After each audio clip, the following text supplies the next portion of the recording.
Hello, I'm Dr. Stephen Myers, and today I want to look at Muhammad's words and deeds. And the question is, should we follow them? What his deeds, should we copy them? What he says, should we do? And we want to look at some of the strange sayings that we have from Muhammad and his deeds. Here are just a few of some of the strange teachings of Muhammad that I've run across. Bad dreams are from Satan. Uh, if you spit to the left, the bad dream will not harm you. And this is in Sadi Bukhari, volume 9, book 87, number 115. If you want to look it up, let's see, I think I have it right here. Okay, well, this is volume 6 here. But he says you spit to the left if you have a bad dream, so it won't harm you. Don't sleep on your left side or stomach because Satan sleeps on his left side and stomach. So don't be like Satan. Don't sleep on the left side or your stomach. Don't eat with your left hand because Satan eats with his left hand. And that's a Saudi Muslim. When sleeping, Satan gets into your left nose. So inhale water up your nose and flush out the devil. I guess they sell those things where you can clean out your nose with a saline solution or something. Well, this will get rid of the devil for you if you just clean out your left nose. That's in Sadi Bukhari, volume 4. If you listen to music, Allah will drop a mountain on you and turn you into an ape or pig. Sadi Bukhari, volume 7. I guess a mountain, or I'm going to turn into a pig or something because I've listened to music. I just wonder how many people follow or know this that are Muslims. Muhammad had the sexual power of 40 men, but in paradise one will have the sexual power of 80 men. Then men will have eternal erections in heaven with 72 wives. Okay, so I guess a lot of men are going to look forward to those 72 wives, but I wouldn't count on that.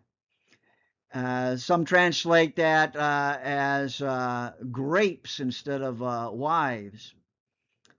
And then there's a message of violence, a lot of violence.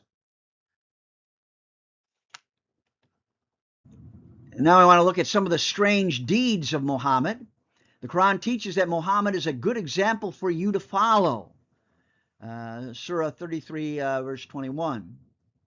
Muslim men will grow beards because Muhammad had a beard.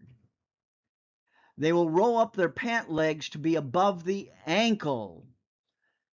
Now, I'm retired, but where I used to work, that was a big deal. We had a uniform to wear, but they wanted to roll up their pant legs above the ankle. And because that'd be religious persecution, and if you didn't, you were allowed to do that. Muhammad had 11 wives, although 4 are only allowed in Islam. In Quran, Surah 4, verse 3, you're allowed to have at least 4 wives. But Muhammad, I guess because he was a prophet, was allowed to have 11 wives.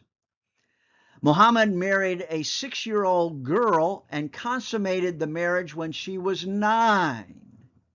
This is very strange today, and there's laws against that, at least in the U.S.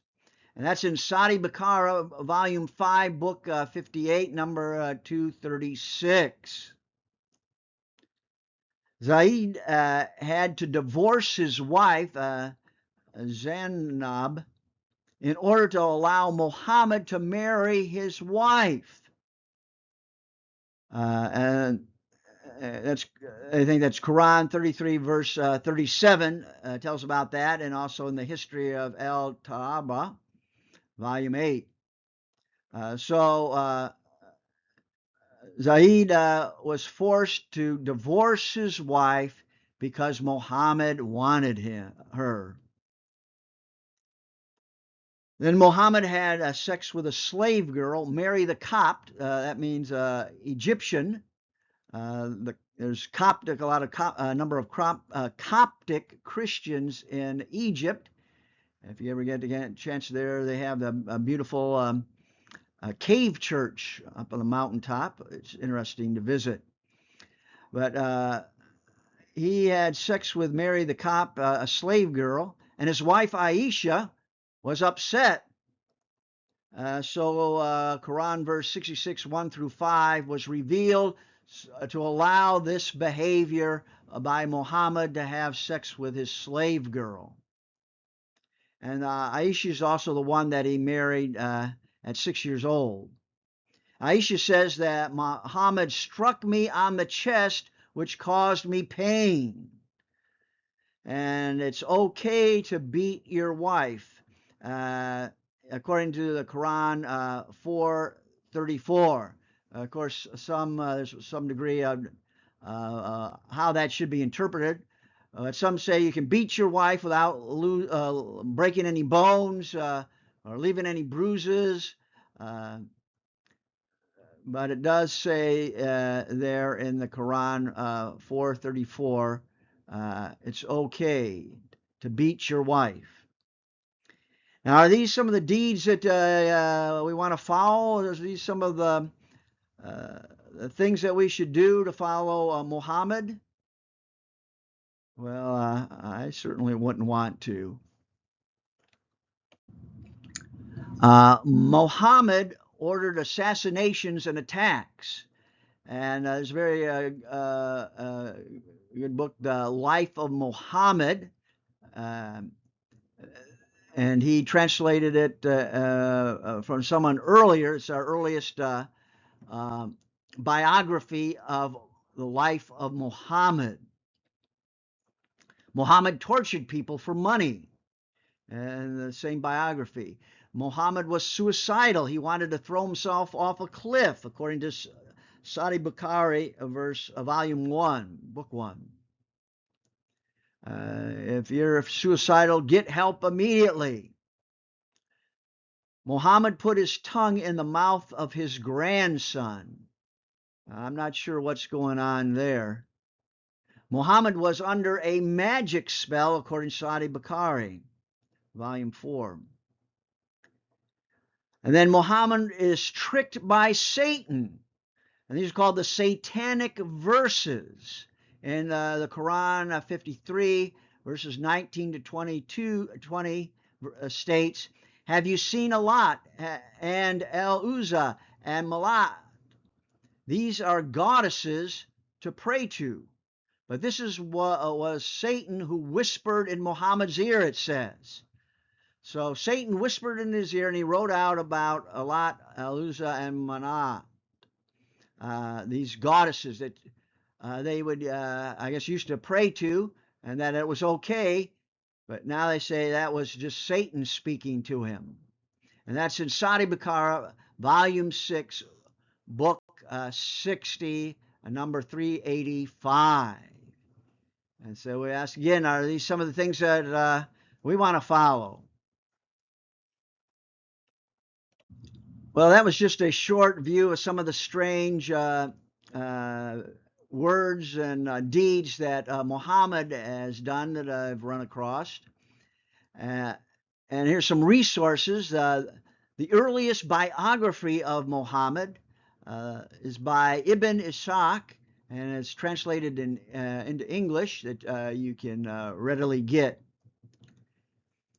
And you can download a copy of my book here, Insights into Islam, where I have a lot of things I just said are mentioned in this like booklet, and you can download it for free on academia.edu.